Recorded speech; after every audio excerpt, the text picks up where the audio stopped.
Hello friends, चलिए आज की क्लास शुरू करते हैं। आज हम देखेंगे विश्व की प्रमुख जलधाराएं। जलधाराएं होती क्या है? Ocean currents.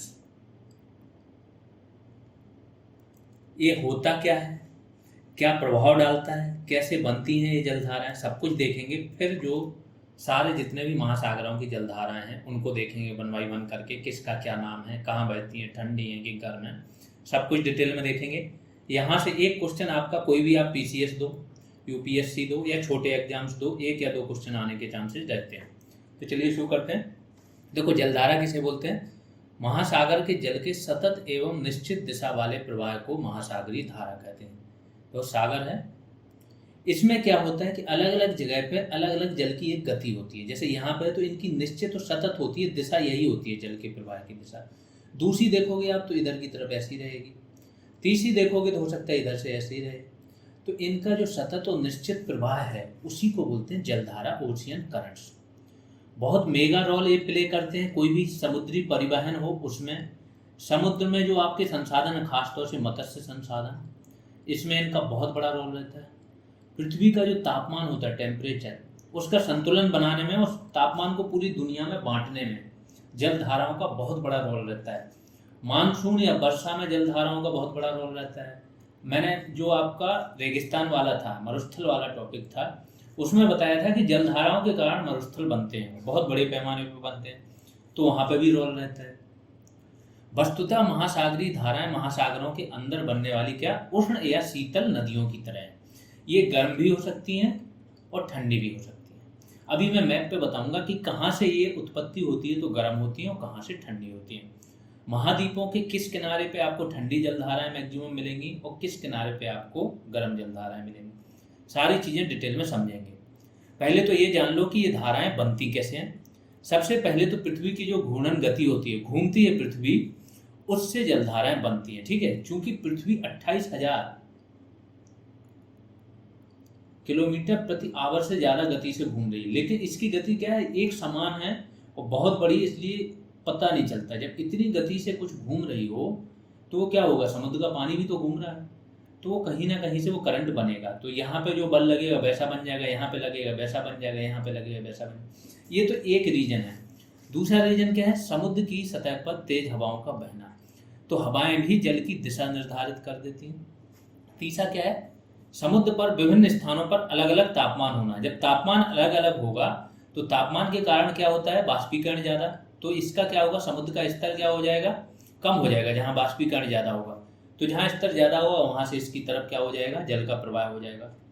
समुद्र के विभिन्न स्थानों पर जल के खारापन में अंतर, खारापन मतलब लवणता, जल की लवणता में अंतर। तो जहाँ लवणता अधिक होगी वो घनत्व ज़्यादा होगा, घनत्व ज़्यादा होगा अगर आपका, तो जल क्या है, नीचे बैठा हुआ होगा, नीचे बैठा हुआ होगा तो जहाँ पे ऊंचाई पे जल होगा वहाँ से नीचाई की तरफ आपका जल। इस प्रकार से जलधाराओं का प्रवाह निर्धारित होता है। चंद्रमा का गुरुत्वाकर्षण, इन सभी, चंद्रमा का गुरुत्वाकर्षण बल है वो भी जलधाराओं की दिशा या इनके निर्माण में योगदान देता है। तो इन सभी कारणों से क्या है, जलधाराओं का जन्म होता है। और भी होता है, वर्षा की मात्रा, बहुत सारी चीजें, ये आपके लिए इंपॉर्टेंट नहीं है इस एग्जाम के लिए, तो जो इंपॉर्टेंट है उस पर आते हैं। मैप पे पहले सारी जलधाराएं देख लेते हैं। एक तो पहली चीज, कोई भी महाद्वीप का पश्चिमी किनारा आप देखोगे, पश्चिम की तरफ जाओगे, महाद्वीप का पश्चिमी किनारा या महासागर का पूर्वी किनारा, जैसे ये महासागर है तो इसका, महासागर का ये कौन सा किनारा है, पश्चिमी है, और महाद्वीप का पूर्वी है। या ये महासागर है तो इस महाद्वीप का क्या है, ये वाला पश्चिमी छोर है अफ्रीका का, और इस महासागर का, अटलांटिक महासागर का कौन सा है, ये हो जाएगा पूर्वी छोर। तो महाद्वीप के पश्चिमी किनारे पे आपको ठंडी जलधाराएं मिलेंगी मैक्सिमम केसेज में। ठीक है, हर केस में तो नहीं, एक दो इसके एक्सेप्शन हो सकते हैं, लेकिन मैक्सिमम केसेस में क्या मिलेंगी, ठंडी जलधाराएं मिलेंगी। पूर्वी किनारों पे आपको क्या मिलेंगी, गर्म जलधाराएं मिलेंगी। दूसरा, जलधाराओं की उत्पत्ति, एक तो जलधाराओं की उत्पत्ति बीच से होती है, विषुवत वृत्त पे, ये आपकी विषुवत रेखा आएगा, तो एक तो आपकी उत्पत्ति यहाँ पे होगी, यहाँ से जिनकी उत्पत्ति होगी वो जलधाराएं आपकी गर्म होंगी, विषुवत वृत्त वाली। और दूसरी उत्पत्ति होती है ध्रुव से, ध्रुवों पे जो उत्पत्ति होगी वो ठंडी होगी। तो जो ध्रुवों से विषुवत वृत्त की ओर बह रही होंगी वो ठंडी होंगी, और जो विषुवत वृत्त से ध्रुवों की ओर जा रही होंगी वो क्या होंगी, आपकी गर्म होंगी। ये दो जलधाराओं को पहचानने का आइडिया है। ठीक है, तो अब देख लेते हैं क्या है, कौन सी जलधारा कहाँ पे है। सबसे पहले अटलांटिक महासागर में जाते हैं। तो ये जलधारा है लेब्राडोर, ध्रुव से आ रही नीचे की ओर। तो ये ठंडी, जो नीले वाली है वो ठंडी है और जो लाल है वो गर्म है जलधारा, ठीक है। तो ये वाली ठंडी जलधारा है। अगली आती है ये आपकी गल्फ स्ट्रीम जलधारा, विषुवत से ऊपर की ओर जा रही, आगे चल के यही नॉर्थ अटलांटिक ड्रिफ्ट बनती है और नॉर्वे के तट तक जाती है। इस जलधारा का सबसे बड़ा महत्व क्या है कि नॉर्वे का जो तट है वो सर्दियों में भी आवागमन वहाँ पे क्या है, जहाज वगैरह जा सकते हैं, जमता नहीं है। जबकि बहुत सारे तट आसपास के जमे रहते हैं, ये नहीं जमता क्योंकि इस गर्म जलधारा का प्रभाव रहता है। तो ये यहाँ के व्यापार वाणिज्य के लिए बहुत बड़ा योगदान देती है ये वाली जलधारा। फिर आते हैं हम लोग केंद्रीय जलधारा, जो अफ्रीका है, अफ्रीका के पश्चिमी किनारे पे ठंडी जलधारा है केंद्रीय, ठीक है। ऊपर से नीचे वाली आ रही है ध्रुव से विषुवत की ओर। फिर ये वाला नीचे वाले में देख लेते हैं, दक्षिणी अटलांटिक महासागर में एक बेंगुएला जलधारा आ रही है, ये आ रही है आपकी नीचे से ऊपर की ओर। तो ये क्या होगी, ठंडी होगी। इसके बाद यहाँ पे केंद्रीय तो आ ही रही है यहाँ से ठंडी। ब्राजीलियन जलधारा है ये वाली जलधारा, ये आपकी गर्म जलधारा है, ठीक है। पेरू तथा हम्बोल्ट, अब प्रशांत महासागर में चलते हैं। पेरू या हम्बोल्ट जलधारा ये ठंडी जलधारा है। याद रखो जो अल नीनो आता है ना, इसी जलधारा को रिप्लेसमेंट से आता है। वैसे तो ये ठंडी जलधारा है तो हमेशा यहाँ उच्च दाब बना रहेगा। उच्च दाब जब यहाँ पे बना रहेगा तो वर्षा यहाँ पे कम होती है नॉर्मली। अब ये पृथ्वी गोल है तो यहाँ का जो तट गया है ना, ये मिला है, यहाँ से घूम के यहाँ आता है ये तट, ठीक है। ये पूरा एक ही समुद्र है, पूरा प्रशांत महासागर। तो यहाँ से गोल अगर घूम के जाओगे तो आप यहाँ पहुँच जाओगे। तो जब यहाँ पे वर्षा कम होती है तो यहाँ पे वर्षा अधिक होती है, और यहाँ पे वर्षा अधिक होती है तो यही पवनें यहाँ आती है इंडियन में, तो ये भी वर्षा क्या करती है, अधिक होती है यहाँ पे नॉर्मल केस में। लेकिन 8 से 10 साल में क्या होता है, ये ठंडी जलधारा रिप्लेस हो जाती है गर्म जलधारा से। प्रतिविषुवती जलधारा एक आती है, ये वाली जो आ रही विषुवत रेखा से, ये इससे रिप्लेस कर देती है। इस जलधारा से जब ये रिप्लेस हो जाएगी तो यहाँ पे उच्च दाब की वो जगह बन जाएगा निम्न दाब। निम्न दाब बनेगा तो यहाँ पे भारी मात्रा में वर्षा होगी, बाढ़ आएगी, बहुत सारा जो जैव विविधता है वो नष्ट हो जाएगी, और यहाँ पे कम वर्षा होगी, सूखा वगैरह पड़ेगा इन तटों पे, यहाँ पे और इंडियन तटों पे, ठीक है। ये हो गया अल नीनो वाला। तो पेरू हम्बोल्ट जलधारा। कैलिफोर्निया जलधारा, ये भी ठंडी है, अमेरिका के पश्चिमी तट पे, कैलिफोर्निया पे। नॉर्थ अटलांटिक जो मैंने डायरेक्ट बोला था, यहाँ से भी आ रही है घूम के, ठीक है। इसके बाद विषुवती, जो विषुवत रेखा से जा रही है वो गर्म जलधारा होगी हमेशा। यहाँ पे आपकी अगुलहास एक जलधारा आती है, अगुलहास एक गर्म जलधारा है।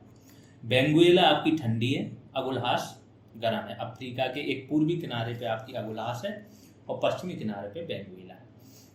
यहाँ पे कुछ जलधारा हैं, जैसे जापान में क्यूरोसियो और ओयासियो, ये 2 जलधाराएं यहाँ पे जिक्र नहीं है इसमें।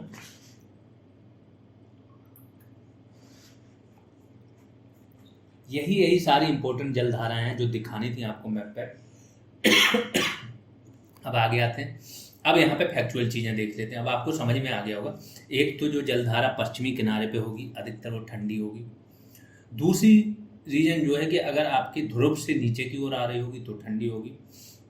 तीसरा है कि अगर विषुवत से ध्रुवों की ओर जा रही होगी तो गर्म होगी, पूर्वी किनारे पे होगी तो भी गर्म होगी। ऐसे आप जलधाराएं पहचान जाओगे। अब याद रखना इसको आसान होगा। अब सारी जलधाराओं के नाम। खाड़ी की धारा जिसको बोलते हैं गल्फ स्ट्रीम, अटलांटिक महासागर में बहती है। गर्म पानी की जलधाराएं अभी देख रहे हैं सारी, तो कहाँ बहती है, कौन सी है, नाम क्या है। उत्तरी अटलांटिक जलधारा, नॉर्थ अटलांटिक ड्रिफ्ट जिसको बोलते हैं, उत्तरी अटलांटिक महासागर में बहती है। अगुलहास धारा कहाँ बहती है, जो मैंने अभी बताया था, बेंगुएल, ये अफ्रीका है आपका, ये हिंद महासागर है और यहाँ अटलांटिक है। तो बेंगुएला यहाँ बहती है, ठंडी है, और अगुलहास यहाँ से बहती है, गर्म है, ठीक है। अलास्का की धारा उत्तरी प्रशांत महासागर में, ये भी गर्म है आपकी। क्यूरोसियो जापान, ठीक है, जापान में बहती है उत्तरी प्रशांत महासागर में, ये भी आपकी क्या है, गर्म है। उत्तरी प्रशांत महासागर धारा उत्तरी प्रशांत महासागर में, ये भी गर्म है। अभी गर्म का ही सारी जितनी जलधाराओं का जिक्र हो रहा है वो गर्मी है। फिर ब्राजील धारा देख लेते हैं, दक्षिणी अटलांटिक महासागर में बहती है। पूर्व ऑस्ट्रेलियाई धारा ये कहाँ दक्षिणी प्रशांत महासागर में बहती है। इक्वेटोरियल मतलब क्या, विषुवतीय धारा, ये प्रशांत महासागर में बहती है। ये भी क्या है, गर्म है। गर्म और ठंडी जो दोनों मिश्रित जल धारा है वो कौन सी, बेंगुइला धारा। जो बेंगुइला धारा है कभी कभी गर्म भी होती है और कभी कभी ठंडी होती है। एक्चुअली ऊपर से केंद्रीय भी यही गर्म और ठंडी का रोल वो करती है। ठीक है, अब ठंडे पानी की जलधाराएं देख लेते हैं कौन कौन सी। कैलिफोर्निया की धारा, जो मैंने बताया कि कैलिफोर्निया का तट है, जो आपका यूएसए है उसका पश्चिमी तट है, प्रशांत महासागर में बहती है, ठंडी जलधारा है। केंद्रीय धारा उत्तरी अटलांटिक महासागर में है, मोरक्को के तट से नीचे की ओर आती है, तो ये क्या है आपकी ठंडी जलधारा है। लेब्राडोर धारा उत्तरी अटलांटिक महासागर में है। हम्बोल्ट पेरू की धारा दक्षिणी प्रशांत महासागर में, ये भी ठंडी है, जो मैंने बताया एल नीनो वाली। पश्चिमी पवन धारा दक्षिण प्रशांत महासागर में है। ओयासियो, जिसको काम चटका या कम चटका भी बोलते हैं, धारा उत्तरी प्रशांत महासागर में, जापान के आसपास है ये। क्यूरोसियो ओयासियो दोनों जापान में। तो ओयासियो जो है आपकी वो क्या है, आपकी ठंडी जलधारा, और क्यूरोसियो क्या है, आपकी गर्म जलधारा। ऑस्ट्रेलियाई धारा पश्चिमी हिंद महासागर में, ये भी आपकी क्या है, ठंडी जलधारा। जलधाराओं से संबंधित कुछ और तथ्य देख लेते हैं। विश्व की सबसे तेज बहने वाली महासागरीय जलधारा कौन सी है, गल्फ स्ट्रीम जलधारा। सबसे ज्यादा स्पीड इसी की है, जो ऊपर बहती है एकदम, जो मैंने बताया नॉर्वे के तट तक जाती है और उसको जमने नहीं देती है। किस जलधारा को क्रिसमस के बच्चे की धारा कहा जाता है, अल नीनो। अल नीनो को बोला जाता है child of Christmas, Christmas child. ठीक है, ईसा मसीह का चाइल्ड बोला जाता है मेनली। ठीक है, क्योंकि ये 25 दिसंबर के आसपास ही इसकी उत्पत्ति हुई थी।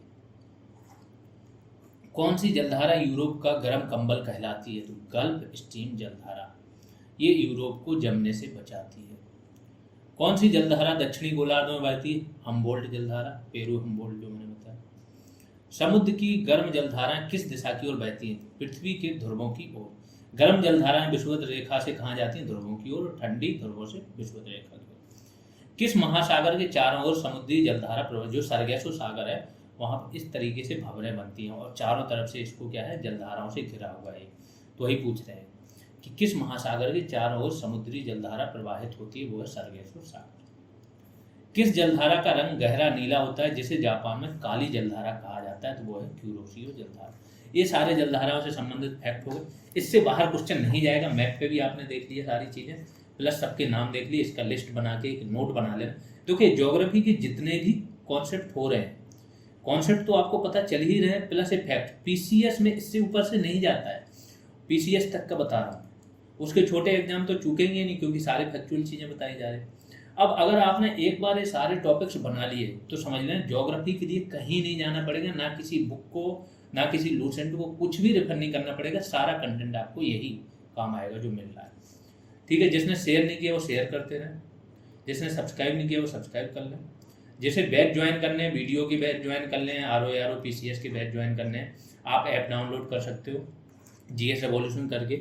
और बाकी की जानकारी चाहिए तो कोई भी कमेंट सेक्शन में जाओ, पिन कमेंट होगा, या वीडियो के डिस्क्रिप्शन में आपको सारी जानकारी मिल जाएगी। अभी के लिए इतना ही, धन्यवाद।